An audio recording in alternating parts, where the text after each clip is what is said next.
This is Fam Electric Ghost, and we're live on the air with Rabbi Alon Ferency.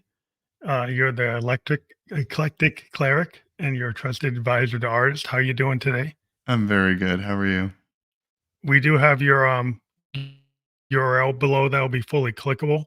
The eclecticcleric.com/consultations. That will be fully clickable on all the platforms around. We're live on Facebook, YouTube, and Twitch at the moment, and people will be able to click through that when they check this out on those channels.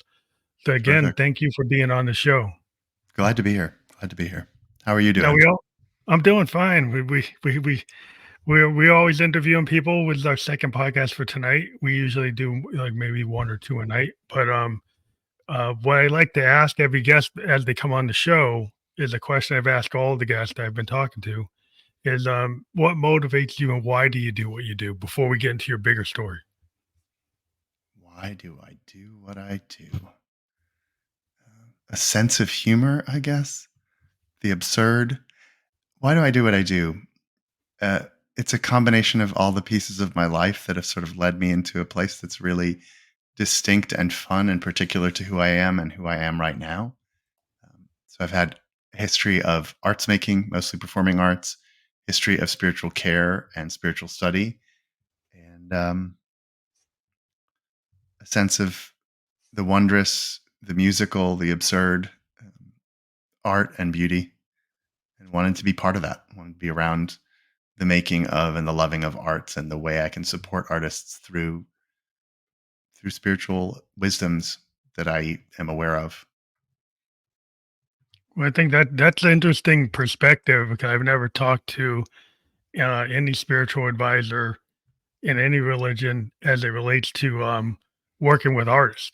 This is the first time I've ever talked to someone who's a priest or a rabbi or cleric that's ever talked about, artistry and creation of works of art related to spiritualism. So I'm wondering Where do how you you think? So when you make music, where do you sense where that it it comes come from. from? Well, Yeah.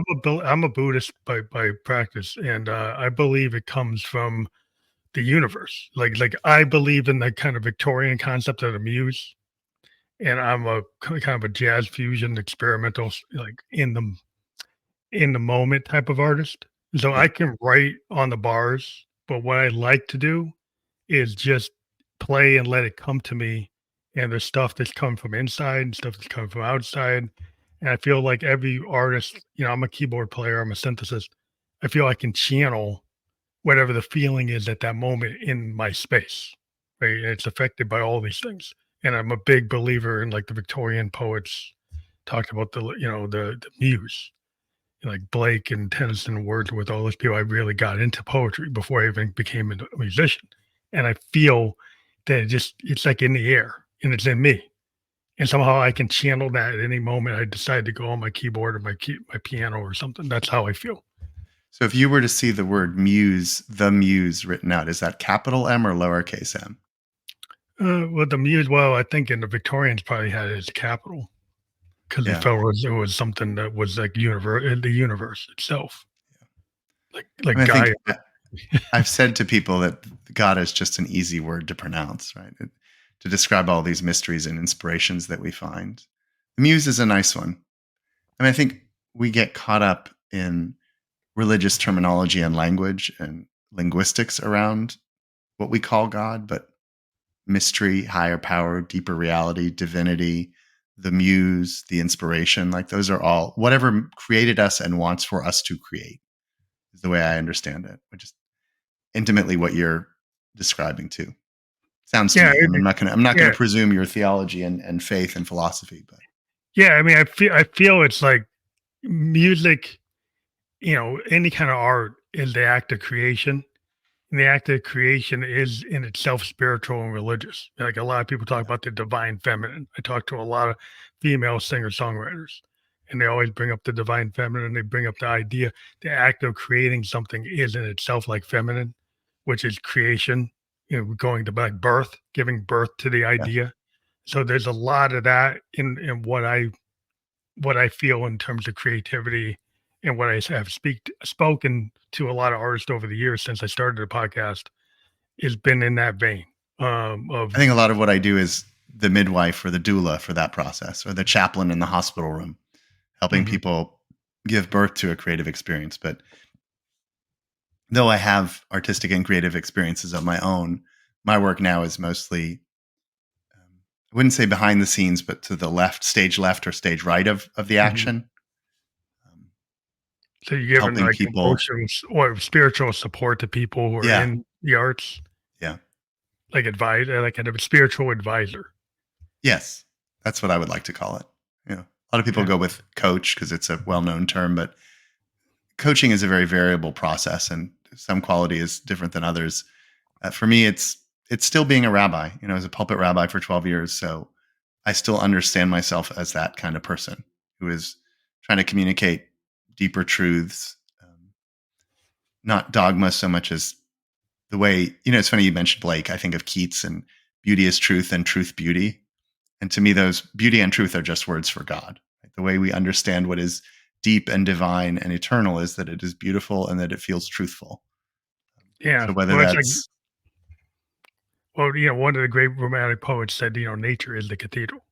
You go out into the pines who and said that? I'm gonna look. I keep a book of quotes. Nature is the like, cathedral. yeah, it's basically, I think, Longfellow, Hawthorne or Longfellow. And I went to Bowdoin, and we have the Longfellow Museum. I believe it's one of those two great poets. I always confuse them because they're kind of in the same vein. But the idea was like, I live in New Hampshire, kind of New England, and you go out into the pines. And I'm a mountain biker. I'm a hiker. I'm a Oh, snowshoer. But if I want to, I'm an electronic musician. But when I want to be restored, I walk into the pines. I walk along the Merrimack River, and I just feel that nature, Gaia, the earth. It's like there's something about I get restored, and I'm part Cherokee, Blackfoot Indian, and I did part not of know that. our I'm culture. in Tennessee, so that's where your people are from, more or less. Did you freeze? I'm in New Hampton, Massachusetts, but my great great grandmother was a full blooded Blackfoot. But Well, the so the Cherokee people are idea. from where I am now. That's, Oh wow, cool. But yeah, it's just, I don't know, there's something about being in nature that it's very restorative to me, and when I read that line from that poem, which I don't have the poem in front of me, but I always remember that line that nature is the cathedral, cathedral is like nature, and that in itself is inspiring to me. I like Parker and Gillespie. Charlie Parker and Dizzy Gillespie would talk about going to church when they went to Mhm. the symphony. Yeah, yeah. That was when they went to the symphony. So I like the idea of sacred spaces more broadly defined, whether it's a clearing in nature, whether it's a symphony, whether it's an art gallery, whether it's sitting in a special chair reading a beautiful novel. Like the ways in which and typically an artist studio. So I'm looking around behind you, you know, at your studio and thinking about the ways in which we create sacred space for ourselves to make the art in. I was hearing recently about Carlos Santana always lighting incense and bringing sort of icons into his sacred space when he would play into the recording studio.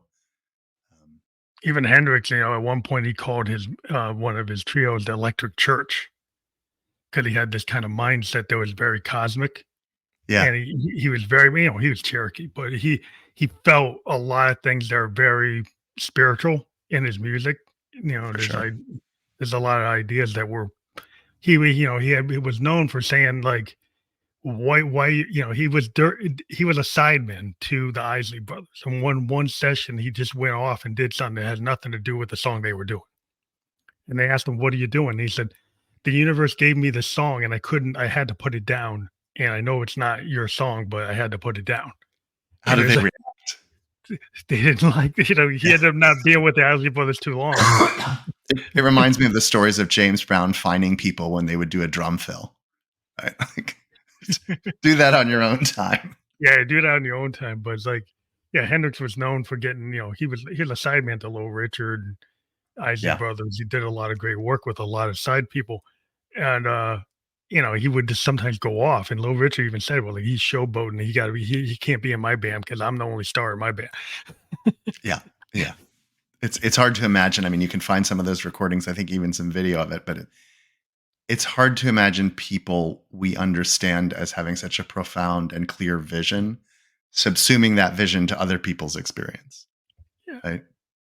You know, I Yeah. mean, It's hard. even Coltrane on Kind of Blue. Yeah. It's interesting to me that, I mean, he was younger, so he's coming up, Yeah. but Yeah, but as he was, him to be with Davis when he's such a giant himself, yeah, yeah. but you have to start somewhere. You do, but it is very hard to, and I think that's part of my transition from pulpit work to private practice with artists, is a sense of, once you have a clarity of your own vision, I don't think it's impossible to collaborate, but it's certainly impossible to be a member of a committee. Oh, yeah. Yeah, that's a problem. Well, that was the Right? kind of problem with Prince. I don't know if you know his story, but Did he Prince ever was Prince ever in anyone else's band? I do not see that well, working he out well. he had a band when he was in high school called Grand Central, and he had some guys that were end up being in MPG that were in that band. Sonny T, there's a couple other guys. Andrew Simone, there's a bunch of guys that he was with. And at that point, he wasn't the full leader of the band. Andrew Simone would say he was the leader. Sonny T would say that he was the leader. But Prince William was 17, 16 years old. But like by the age like 17, 18, he got a contract with Warner's for his first record. And they wanted um, the Earth, Wind, Fire leader, Maurice White, to actually be the producer. And you would think any other 17-year-old that heard that Maurice White, that leader at Earth, Wind, and Fire, is going to produce your first record, like you would be like ecstatic. Prince said, "Nope, I'm playing Didn't all Prince the wind up instruments." playing everything on that He played album? played everything, and he I think I produced it. just learned this, that he was And like, I just can't bring anyone else in on it. no, he had Maurice White was going to produce his first record, and he said no. And so it's like he knew at a very early age, which is very rare, that an artist that young would pass off not being with a Grammy award winning person and actually say he's going to do it all himself, which I is mean, kind of it's clarity of vision, right? I yeah. think that's so much what you're hinting at, is, I think, what I really work with people, clarifying vision. You know, what is it you're here to express? And for me, that was always limited by technical capacity. Like, I could never get my hands to play the things that were in my ears. Mm, But once you get past the technical issues, and they always pertain, seeing clarity of vision and returning to it again and again and refining it again and again and coming to what is sense of self and mission and voice at this moment, at this time in the recording or the painting or the writing, um, is something we don't think about often enough. I hear it in Rick Rubin's talks with artists, but it's so easy to get lost in the EQ of a recording, I think that or people get lost in the comparison trap. that one I too. think I Yeah, think a lot of artists are not willing to actually be themselves. A lot of artists are spend a lot of time working with producers and other people trying to be um, part of a genre without actually being somebody like a Miles Davis who actually invents the genre, or Prince who several. invents the genre. Invent According to him, he invented 5 genres, I think. Yeah. Huh. Let me make a Coltrane, you you right? Wi-Fi adjustment. There's something going out here. Okay,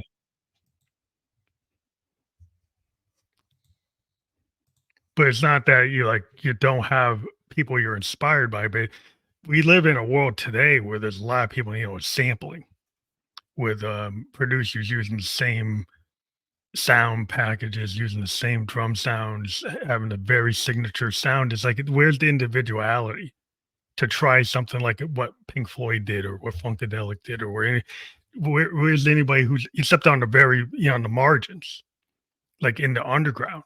You can find a lot of bands that you would and that's where I kind of live, looking for people like that. I look It's for the funny because there's margin. a piece of me that really wants to resist and defend sampling, and this is sort of an awareness that I'm coming around to, that not everything is collage, but everything can be kind of collage, and that Yeah. homage and interpolation and sampling can be a very powerful way to create new sounds. Well, there's a right way to do it and kind of a wrong way to do it. My kind of wrong way to do it is to take a song like a Bowie song, a Bowie Queen song, and to do a song like I Say's Baby over it. that's not the right way to sample, right? There is a way Yeah, to be like that is De La a lazy way to sample. yeah, Yes. you could be like De La Soul, and you actually are very innovative, and you have a palette, and you color it, and you layer it like a sound painting. Yeah. And there's lots of examples of old school hip hop artists who were very innovative in their sampling. So I'm not against sampling in that kind of mindset. If you treat it like a tool, like a Right. palette, like in your paintbrush, and you got a lot of different colors. But when you're lazy and you take it because the algorithm said this song had 100 million plays, so I'm going to take it so I can jump on that 100 million plays, is like that's not where I'm at. It's a skill, though. I mean, I think there was always this piece of, well, it's two things you mentioned. One is Bowie. There's a Fame and Hot by James Brown have the exact same structure and lick. And I always assumed Bowie was sampling James Brown, but it's actually the other way around, that James Brown heard Fame and wanted to copy it and had Yeah. his band do the whole song. I found that out a couple of years ago. And the other one that I was amazed by, I'm not a fan of his rapping, but Kanye's production, especially this early stuff, there's a track on one of Talib Kweli's first solo albums where he takes a snippet of a Nina Simone piano solo and turns it into the bass for an entire song. And I Well, think that's that it. being Yeah. able to see that level of granularity and that precision, and then to draw these incredible lessons out of it, and to Well, if you see the think about ability to it, paint with it. if you think about the blues, like the blues, the pentatonic scale, like it's there's so many, it's the same structure. Whether you have Willie Dixon do something or Lead Belly do something, but it's how Willie does it versus Lead Belly. It's Right. how Robert Johnson does it Right. versus any of them. So that you can be in a genre, right? You can take, there's a lot of examples of like inversions or changing. There's a really good example of Robbie Roberts from the band actually taking stuff from Curtis Mayfield, right? And the song like The Weight from the band is actually inverted, uh, an inverted like People Get Ready, It inverted. is. Yeah, Oh, I want to listen to it right now. and Robbie was really good at pulling licks from other people and inverting them, and then taking them Interesting. from a totally different genre, like a soul genre, and putting it into like an Americana genre or So country. I learned one. I'll pass you back some music trivia. I just learned this one. The mashup when Run DMC and Aerosmith, I want to say it's like 87, did Walk This Way. Rick Yeah. Rubin puts that together because Walk This Way was a break that they were already using in clubs. The two bar opening to Walk This Way is a drum break they used to call it the Toys in the Attic break, because that was the name of the LP, was Toys in the Attic. Mhm. Yeah, that's And a good one. that was a break they were using in Lower East Side clubs in the early days of hip hop.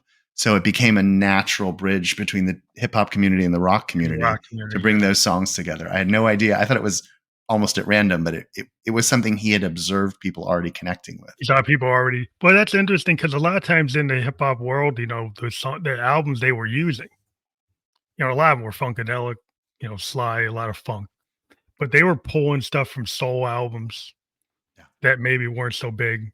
But once in a while, they would pull rock licks from rock bands and pull Yeah. them in like that one. And you're like, because it's like even today, hip hop is pulling from all kinds of jazz.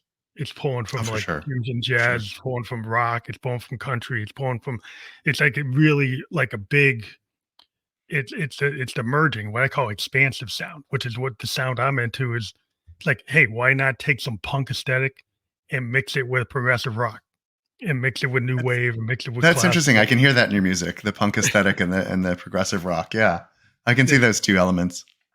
So that's what I'm do you ever think about setting yourself? There's this idea in the theory of games that a game is anytime we impose arbitrary limits on an otherwise simple competition. But like a foot race, theoretically, you could shoot the other person, right? But you impose the limit that there's no violence in a foot race. yeah. So, do you ever do that to yourself? Do you ever compose with some sort of arbitrary limit, like I'm going to do this in 5/4, or I'm never going to Oh play a yeah. G sharp, or I'll take limitations like a monophonic synthesizer can't do polyphonic. Right? So a Moog is one note at a time. It can't do So chords. you'll intentionally use a monophonic synthesizer to record something and to produce Yeah, something. to force me into the limitation, right? So it's not polyphonic, That's it's not very digital, cool. it's analog. It's limited and it's powerful. And so, a lot of times with music, it's the limitations. Like I have a drum machine that can only do 8 steps. So the only way It's you not can an get is it an old 808 or is it no, something more it's a Moog. It's an analog Moog that it came out a couple of years ago, but it's limited and it can't do 16 steps. It can't do 64. It can't remember anything. It's all analog. And the only way you can get it to do variation is if you play it like an instrument and tape it in real time. you have to reprogram it every is it 8 It bar you has mean little 8 bars dials. or every 2 bars? It has little dials for all the 8 steps, manual dials, and pitch dials that you can actually fool around with as it's recording. So you can play with the pitch, you can play with the velocity dials, you can play with the cutoff and the filters and all those things in the But oscillator. there is this concrete and discrete limit to how much you can You use can at a only do time. 8 steps. So it's like if you try to record and just leave it alone, it will only do 8 steps. So it encourages you to actually play it. And every time you play it, it's not digital. It can't remember what you did. So everything's point in time on it. So anything you do is going to be super unique, Do you which is like what that does that feel like a lot of pressure when you do it? no, actually less pressure to me because I like non-quantized. It's just like I'm playing it like I'm playing my piano. I'm playing it like I play a bass. It's like it's what I can do in the moment. And so it's very unique point in time. It's a limitation. It's a limited to what I can do in that And it can't moment. be recaptured. Like Not you can only really. recapture it by accident. By accident, you got to film it to capture it. The only way you can ever redo it is you have to film yourself and then go back and remember everything you did. Which is, in today's world with people using so many digital machines, that's like unheard of. I've had people tell me, like, why you make yourself work so hard? And say, I don't find it like hard. I actually find it pleasurable because I'm a child of the 70s and we didn't have all this digital. Everything is analog. You're playing a Hammond, playing a I think it Moog. would be hard and pleasurable is what you're describing, right? Like I It's think the hard if challenge you, is the pleasure. yeah, I think the hard part of it is if you can't feel it. Like if you haven't put your 10,000 hours in as a musician and you have no sense of timing, you have no sense of rhythm, you have no sense of melody, then it's hard because then you're going to want to keep on going back and starting again. But if you've been playing for a while and you trust yourself as a musician, then you'll find it pleasurable because it's just like jumping on your bass or jumping on your piano or your guitar. You know you can play it. It's just a matter of is it something you want to hear? Is it the right chord progression? Is it the right set of bass tones? It's like it takes that you have to have certain level of skill as a musician to work in that zone versus like playing on the bars and trying to make So everything perfect. so you've played pre sort of like digital pre-Moog instruments, let's say like pre-digital, pre-electronic Yeah, I instruments. still have a lot of those. What what do you find like what's your sense of engaging with technology? Do you find that it's just a new Oh, toy and a new experience and a new challenge, or does it I change have your fundamental creativity? I have an MPC. I have an Akai MPC, You have an but MPC? yeah, but I have it hooked up to my Moog through CV. Okay. So I've got it hooked up to like Rolands and Moogs and Korgs. And I kind of like I have it so I can do sampling if I choose to do it, but I tend to sample my Moog. I tend to sample my Roland.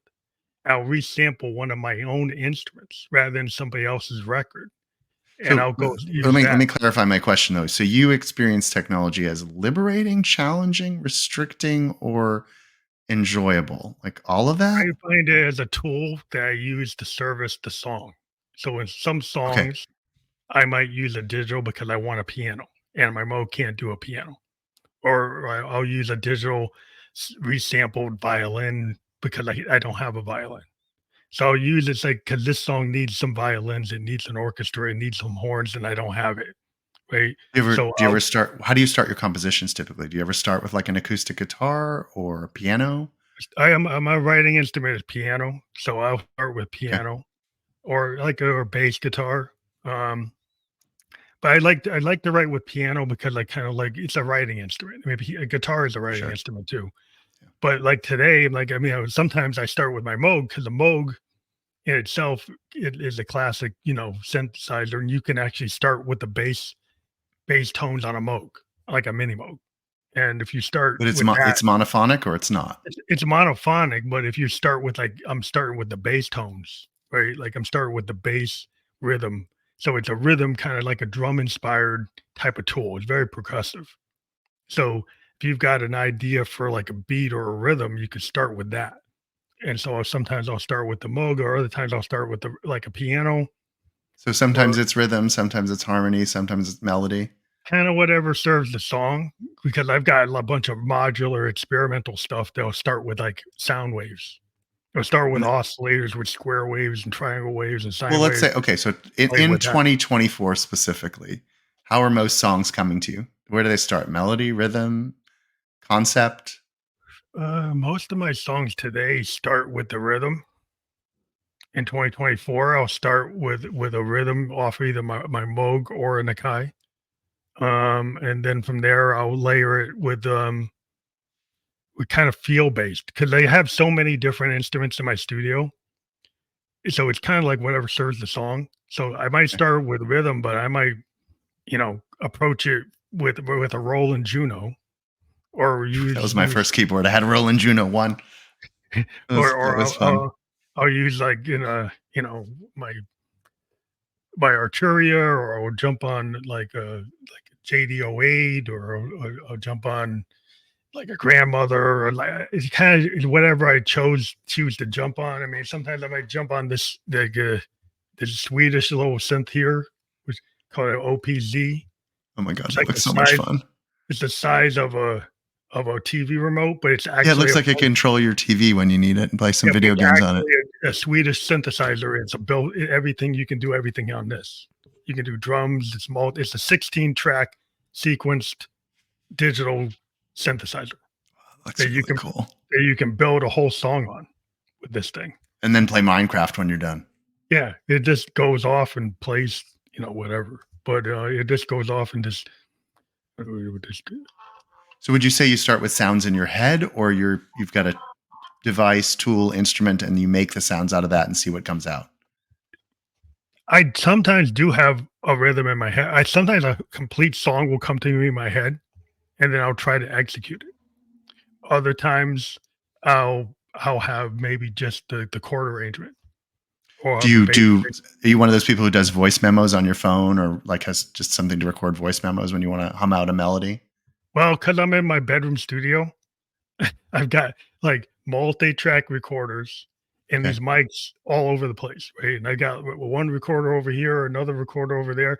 So if I want to put something down, usually what I do anytime I put something down when I'm in rehearsal, I just turn on my multi-track and I let it run. And And even what if if I'm you 3 hours, I let it just tape everything you I'm doing. mentioned sort of walking by the Merrimack River. Like, what if you're out by the river and a tune comes to you, an Oh, idea comes to you? I use my cell You do phone. have okay, voice recorders. Yeah. I use my Yeah. voice recorder, or I'll bring this thing with me because I can. That I'll is bring so this cool on the looking. bus. I'll bring this on the bus, hook up some headphones on it, and I'll come up with an idea. And this has even got a sampler in it. So you can hum Really? something. Yeah. So this thing, what I like about this is this puts it right to wave file. So if I have this with me and I put it into sampler mode, I can just hum my song into this. And then it becomes a wave file and it's actually sampled and I can use it and then bring it back into my other stuff. But I'm kind of a total crazy creator. I like to have my access to things to create all the time. Just So keep it I just around so you can drop something on whenever you yeah, get it. kind of like some guys like, well, I'm gonna go to this physical studio. It's outside my house, so I'm gonna have to be with the band. I had a band, and then I decided they'd take too long to get together, so I started just writing by myself.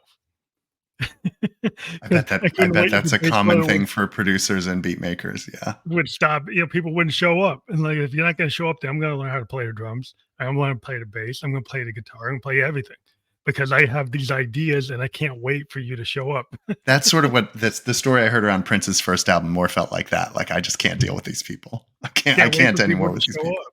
Like if you've got that kind of mindset, I've always been drawn to guys like that. they like Todd Rundgren was like that. Visionaries. I mean, they're visionaries, is what you're Yeah, talking about. guy, he knew what he wanted, he would put it down, Yeah. and he was, like, young like Prince when he was doing it, like, Something Anything, he was super young, and he was putting that stuff down, guys like that, I've always been drawn to the Robbie Robertsons, like, he was writing all the songs for the band. I mean, they would love the writers in the band, but he was primarily writing almost all of it because he's like, he had the vision. The other guys didn't have the vision that he had it. So, Curtis Mayfield, same way. He had a vision for the impressions. He had a vision for himself. Yeah. I think it's when you don't have vision and you get stuck. And like, I wonder if do people come to you when they have roadblocks or they have problems in their life to keep them from their art? I mean, how do Very you much. engage with your Very much. But I think there's also the counterpoint to what you're describing is also collaboration as a sort of inspiration. The inspiration that occurs between two people. Mhm. And then there are art forms that are more social and less social. Like most of my strength, if I were to give myself any, is probably writing, and that's a very solitary pursuit. Yeah. But I also have always loved and been modestly good at stage acting, and that's a very social pursuit. Mhm. And played in a band for all of a hot minute before I flamed out of that. But yeah, I mean, I think I sort of would say yes, they come to me at the crossroads, but there's a piece of me that wants to say we're always at a crossroads. Yeah. Well, I think you No, are, unless some people like to stay in the same lane, which I find super boring. it's a terrible Um, choice. and It's a like you said, terrible idea. Yeah. if you're just gonna keep on being that Zeppelin band and keep on playing the same song over and So over that's the story. I was about to actually jump in on that because the story of Robert Plant and Jimmy Page is that Jimmy Page wanted to continually play in Led Zeppelin after they broke up, and Robert Plant always wanted to do something new and wound up in bluegrass. Yeah, he Right. had it going everywhere. I mean, he did so many different I mean, he likes to experiment. Right. And Page likes, he was a studio musician. I guess he got that in his blood. He had this idea, and he's like, Zeppelin was his big idea. And it's like, well, that's our Beatles. That's our Stones. It's like, let's stick with that. Yeah. I'm a huge fan of the band Rush, and they did a very odd thing in their career of they never wanted to break up. They loved being together. They loved playing together. So they created bands they were in together. So they had a reggae band they played in together, and they had a punk band they played in together. It was still the three of them all the time, but they would just put on new clothes, I guess, and change the band name, and they would play reggae songs. And they would kind of like Parliament Funkadelic, it was like at one time it's far Parliament, there's Funkadelic. Right. Variation P-Funk. It's like, well, how many different variations? But it's all George Clinton, right? I mean, that's what it threw me off for a long time. And then I was like, I think this is all George Clinton. It's all the same band. It's like the Parliament, the P-Funk, the Funkadelic. It's like all the same thing. But, but I mean, I think you're right. You're always going to be at a crossroads unless you just keep going straight, and that's boring. Well, like Bowie. Being intentionally inoffensive and continuing to do the same thing, whether it works or not, is a recipe for a really unflavorful life. Bowie said something about, like I saw in an interview, he said, like, I like to tread water artistically because I don't feel like alive if I'm not doing that. No, it's not tread water. It's because it's one of my favorite quotes. He talks about just stepping past the point where your feet touch the ground on the water. So you're almost. He said you should always go just where your feet stop touching the ground in the water, and that's when you're going to make something great. It's one of my favorite interview moments. Yeah, he talks about you never play to the gallery, and you should always swim just a little bit out to the edge of where it's safe. Edge of the drop-off point. Yeah. I mean, it's terrifying. I think part of what I have provided for people when it's successful is, I wouldn't call it a safety net, but a sense of loving support so that they can take risks, right? Because it would feel terrible and terrifying to write a novel unlike any novel you've written before, right? If you're a young adult author and you write for adults suddenly, or vice versa.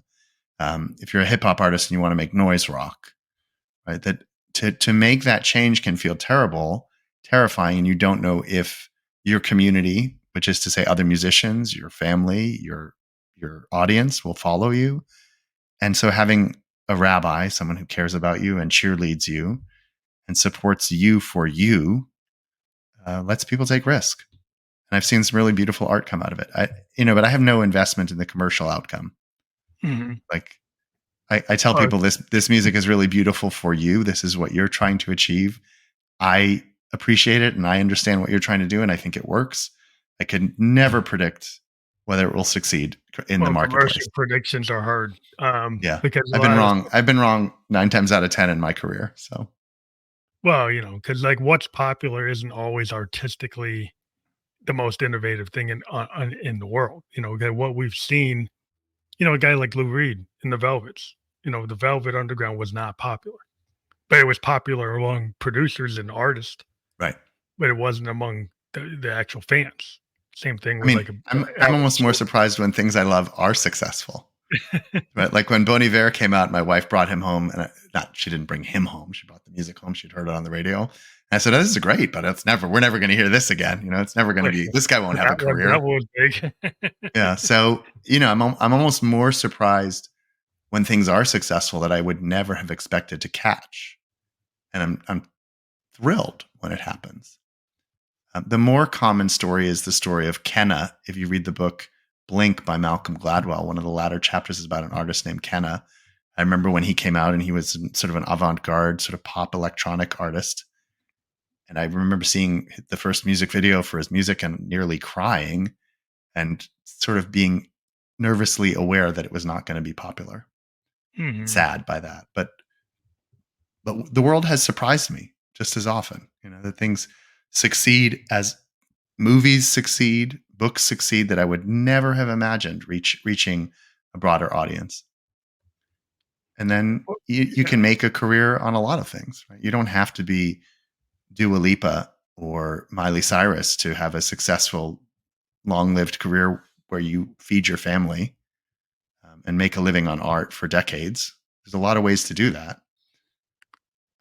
Yeah, And it I think at depends the on end of your the day, expectations. Yeah, I mean, if you think you fail if you don't become a mass market, then you give up.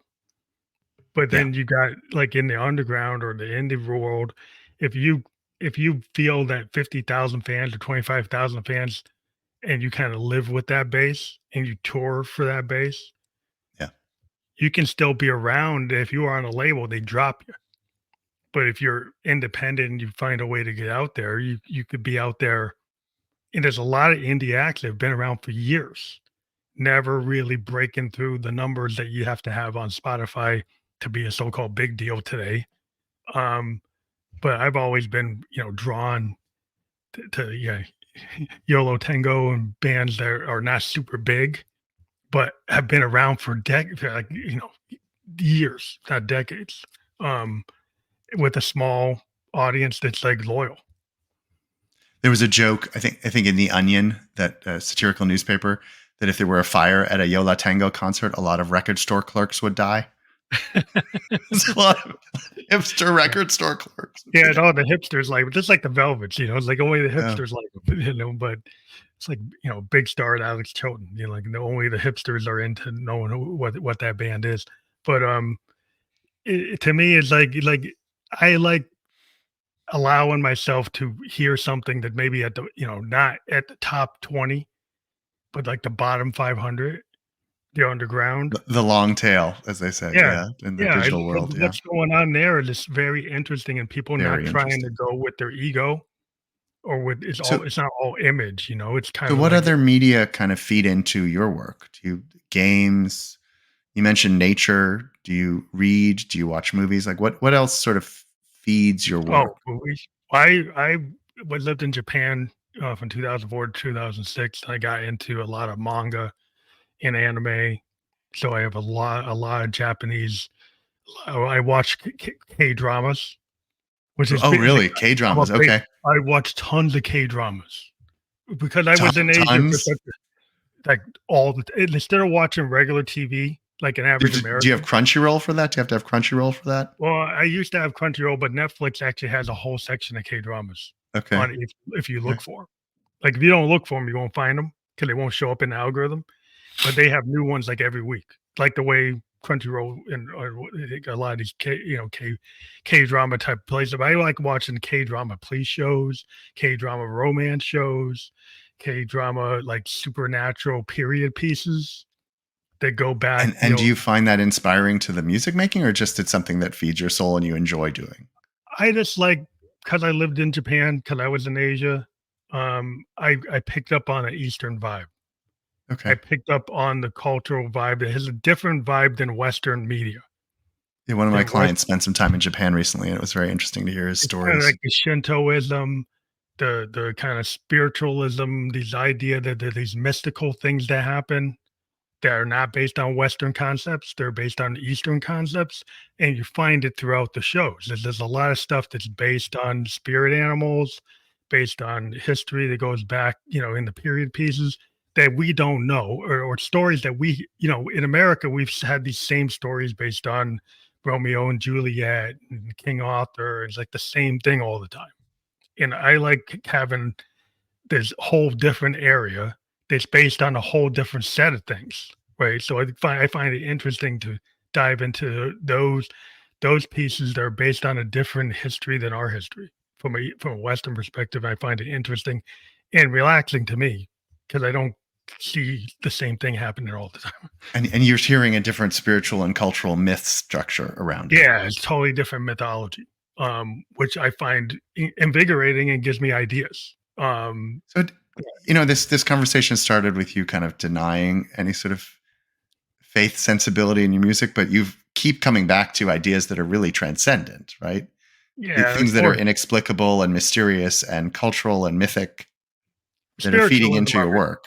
Yeah, with spiritual things like the universe. I talk about the universe, right? And so the universe, it could be coming from a Buddhist perspective, a Hindu perspective, could be coming from like any kind of mindset. Like it could be coming from Shintoism, could be coming from, anything, So if it comes from these different sources, right, then it could be coming from, Cherokee myth or Blackfoot myth or any of the And those history. and Yeah, as far I as like to pull it. sacred text and sacred story, you Yeah. mentioned a lot of 19th century poetry, the transcendentalists. Yeah, Is I that just is like that the what you keep Victorian. returning to? Yeah, the Victorians I like because they were kinda they had these code words like Little Death, and, they were kinda they had these issues where they're in this Victorian time, they have this very strict moral code, but they're still trying to sneak things in.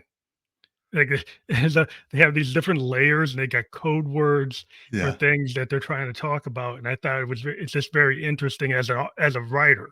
Like, if you're a songwriter and you're not trying to be obvious, you're trying to be like Dylan-esque, and you're looking for different ways to layer things and different, mechanisms. If I find it, super helpful to read Blake and read Lord Byron and Tennyson, and you pull these things out of it, and it's like, "Oh, what if I After pull from when we that?" offline, I'd like you to send me some of your favorite poetry. I'm always expanding what I read in poetry. I was reading Oh, some T.S. Eliot recently that I loved. So, yeah, I mean, it's just what it also made me think of in the Talmud, which is one of our sacred texts. There's large sections of they call it clean language, euphemism, mhm. but the euphemisms are lost to us. We're never quite clear what they're talking about. There's euphemisms on euphemisms, and they're so lost to us that we're not clear what the sex act is they're referring to anymore.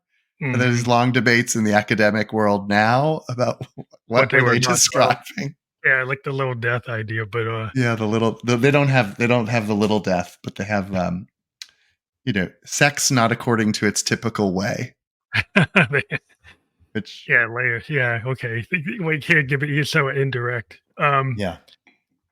Yeah, I just find it super interesting to pull from the universe, like the idea of the muse I talked about before, but that can be coming from everywhere, and I kinda have no whether it's coming from a Western point of view, or it's coming from the Bible, or it's coming from Torah, or it's coming from, anything. It's like if I feel at the moment that I'm drawn to something, I'll dive into it, and I'll go in Yeah. that direction. I mean, I think that's in some measure what precipitated my departure from the pulpit was this sense of finding spiritual nourishment in William Shakespeare and John Coltrane and T.S. Eliot and Cormac McCarthy, and trying to figure out what I do with that as an avatar of and a proponent of a particular faith, Mhm. right? If I find that Leviticus and Psalms and Cormac McCarthy and Rembrandt all inform my faith. How do I explain that as a pulpit rabbi? It felt very awkward and Oh, yeah. inauthentic to try to say, no, no, no, we should only read the Torah. When for me, on the weekends, I was reading the Stoics, and I found a lot of meaning in their work, or great game design I find inspiring. I'm a tabletop role play player, Mhm. mostly game leader, but and so what all that means, philosophy and game and design and play and all the things that didn't have place in a formal religious structure that were spiritually meaningful to me and I needed to identify with, but wasn't clear how to identify with those things and still be, Within the structure. Yeah. yeah, a leader in a particular faith, I think that what which I the still, problem is, like, yeah, the lanes. Like, we're kinda told, like, we gotta stay in this lane, right. and, a lot of times when you are very innovative, you cross lanes, and then people say we shouldn't be doing that. I mean, it's, that's death to the artist, right? To stay in your lane. Yeah, like, but people who get really tied into any one form, Yeah. they kinda rail against going across in the lanes. And then, even in the blues, the guys are, I'm a pure blues guy. I can't really dig Hendrix because he's not pure blues, right? He's not lead belly. He's not a pure blues guy. So he's not really the guy. I'm like, why not? Why isn't he the guy? I mean, he's the guy. I don't know what genre I'd put him in, but he's the guy. Yeah, but there's some guys that's like, oh, you got to be more like, Albert King. That's a He was pure. like Albert King. I mean, it's so clearly like Albert King. But it's The only, because he put the fuzzy, dirty yeah, harmonics and all the feedback, then they say he's not. And I'm like, okay, fine. Just like in Miles went to Fusion, they said, well, he's a bebop king, and now he's not. And he's like, he's like when everybody yelled at Dylan and said he was Judas for going electric. well, the, And the thing that's he said, I interesting, don't believe you. He yelled out, I don't believe you. all of this, the music theory, right? And I learned this when I studied Arabic. It's the same with language theory. No one speaks the language as it's written in the book. No one plays the music as it's written in a music theory book. All those books came later by people trying to describe patterns they heard in the language or patterns they heard in the speech or the music or the literature. Right? There was no consistent way to use a semicolon until people observed patterns. Yeah, and they say And, that's right. and Arabic grammar was written by Germans who looked at Arabic and tried to find the patterns. And if you look at the counterpoint book I remember from sophomore year of college, Nude Yepeson's Counterpoint. I mean, it was looking at Bach and trying to understand why Bach did things he did, but most of it was about what appealed to his ear, I assume. I mean, I don't know Yeah, if we have diaries of his thinking, but it probably was, I like this sound. This sounds good. This is what came out of my my yeah. harpsichord, It's and not it, the it theory. rocked. It's like the feel. It's like kind of what you Right. hear is what you get. Yeah. Rather than it has to stay within this rigid theory. It's Right. like, maybe not. I mean, in the early days of hip hop, this comes from listening to a Rick Rubin interview. That people would come up to him and say, "Why are you promoting music? This isn't music. How are we going to promote it as music?" And they didn't even see that it was music. Right? Never mind, they couldn't People didn't understand think it as rock was genre. music. They didn't They think rock couldn't. music was music. Right. Well, it's interesting about rock and jazz. All those are sex slang. Speaking of slang, right? They were all like sort of these lewd ideas and they said it about the novel too, right? That the novel was going to promote loose morality. You gotta That burn rock the and book. roll and You burn the jazz book. and hip Yeah, hop and the burn it. novel and painting were all going to promote loose morality and the end of civilization.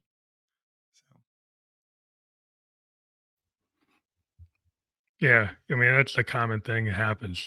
Like, everybody finds it's such a dangerous thing for the kids Yeah. to listen to anything that's like, the hip thing they listen to. Like, new wave was big because there's a lot of androgyny in new wave, so people were like, "Oh, I'm up in arms against that." Because it's Uh, like, "What are you right. doing? Well, why are you dressing Right. like Victorians?" Well, Victorians dress like Victorians. I mean, I don't know. Where would we be if no one could be transgressive? Right. If we didn't have a David Bowie or a John Coltrane or Yeah. Ken Kesey, like where would we be if no artist had ever pushed the boundaries? Well, it's boring if you don't, you know? Yeah. I find that, like, if you just stay in harmony, that's nice, and everybody's gonna be into but, like, once you start playing with noise and dissonance and playing with, polyrhythms and things that are a little more complex or maybe not as pleasing to the ear on its face, Yeah. like, why I loved, like, Neil Young and Crazy Horse, right? Because Neil would let his voice get a little off pitch, let the band be a little scattered. Like on Tonight's the Night, it's a little scattered.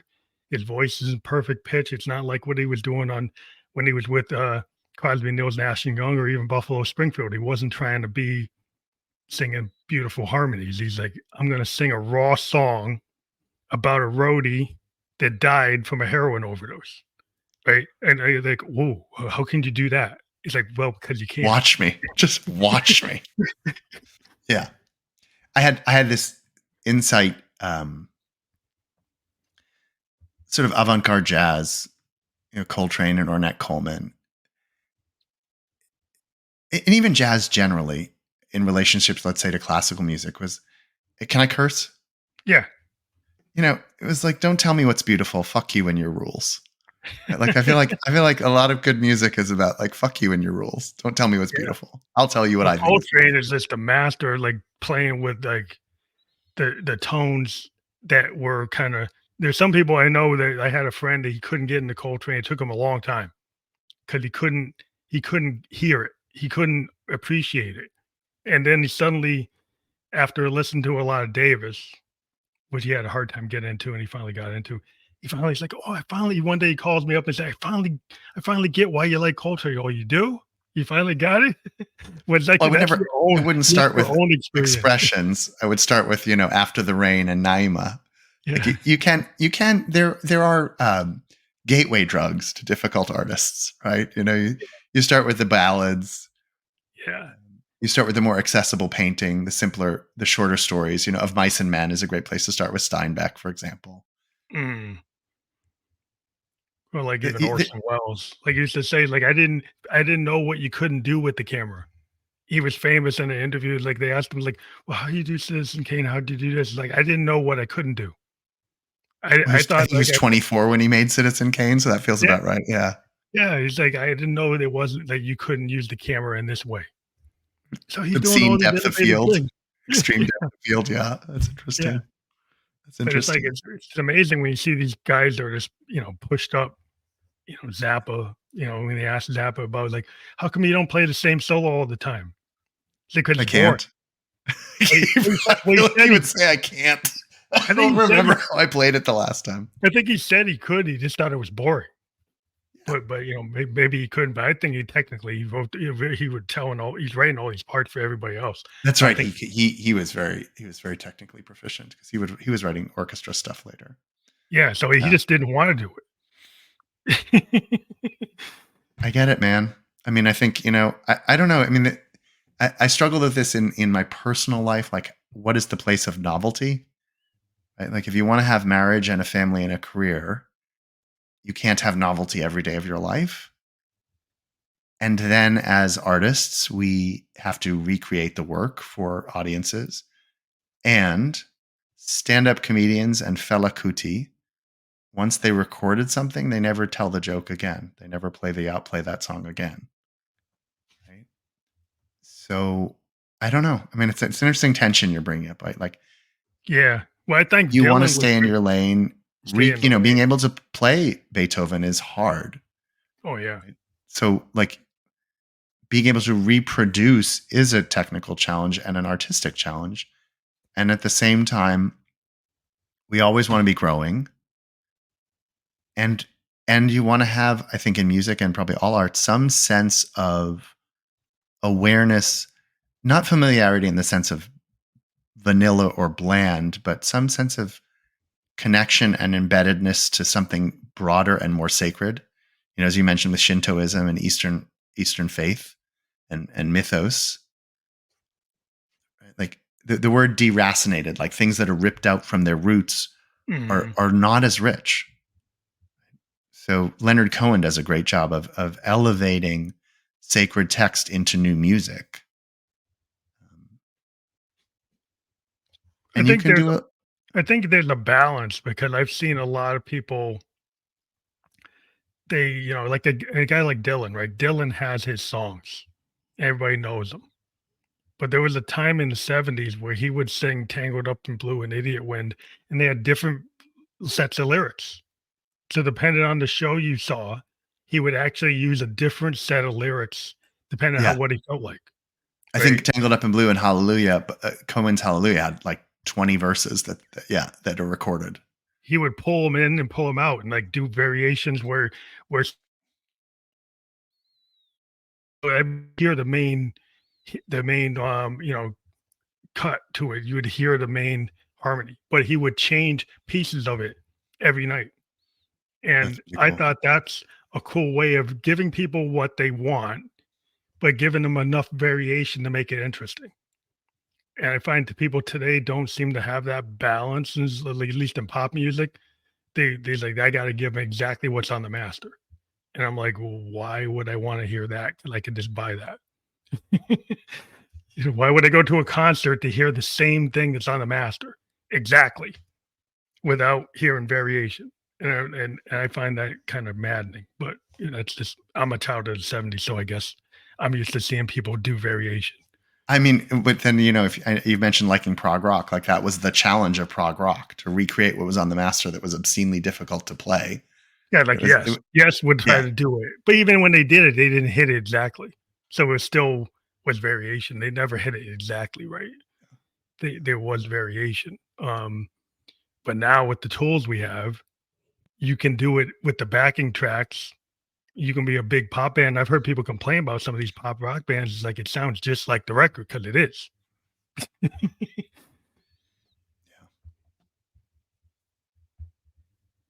it's all magic. There's I've heard people talk about studio magic, just the little quirky things that happen in a studio that you could never have anticipated, Yeah. and then live recordings where something magical happens. And It what was you're probably like calling the a happy muse, accident. just happy accidents, the Yeah. magic, the muse, beauty, truth. I mean, those are just, to me, different ways of talking about this word we are not always comfortable using, God. But to me, God is just a very short word to describe all of these things, right? It's an easy Like to. you said, like art is like one of your statements. Well, I was reading in the background, like how is art proof of God? Is like art is the proof of God. I you think know, all great art points to something deeper, and we just use the word God because it's easy to pronounce. But whatever that mystery is within and beyond us is what art is trying to figure out too, and what yeah, trying to religion get at its best is trying to figure out. Like, why are we here? What does it all mean? What are we supposed to do with our lives? Why do people suffer? Why do we fall in love? Why do we need family? Why do we? I mean, at another level, you live 80-ish years, let's say. Why make anything?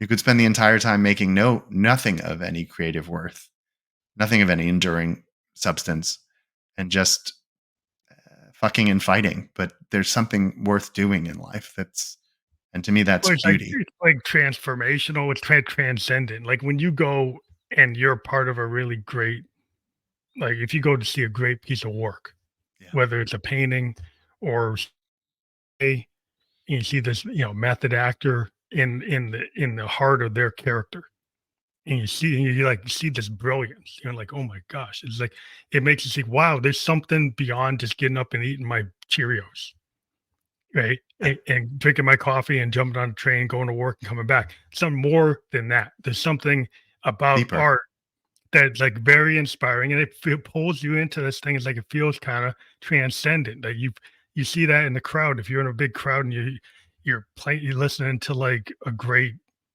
band, like a jazz fusion band, and Herbie Hancock, and they're like hitting it, or Weather Report's hitting it, right? And you're right at the moment where they're really hitting it. Have you seen Herbie Hancock recently, by the way? I haven't seen I him saw him about recently. half a year ago. I couldn't I know. believe how good he still is. Oh, he's amazing. I I love. was, Well, I I love was Herbie. going, so there's an incredible music festival here in East Tennessee called Big Ears, which I recommend to anyone. And I went to see Herbie Hancock thinking this will be a fun nostalgia experience. And I don't know how, maybe he's 88. It was unbelievable.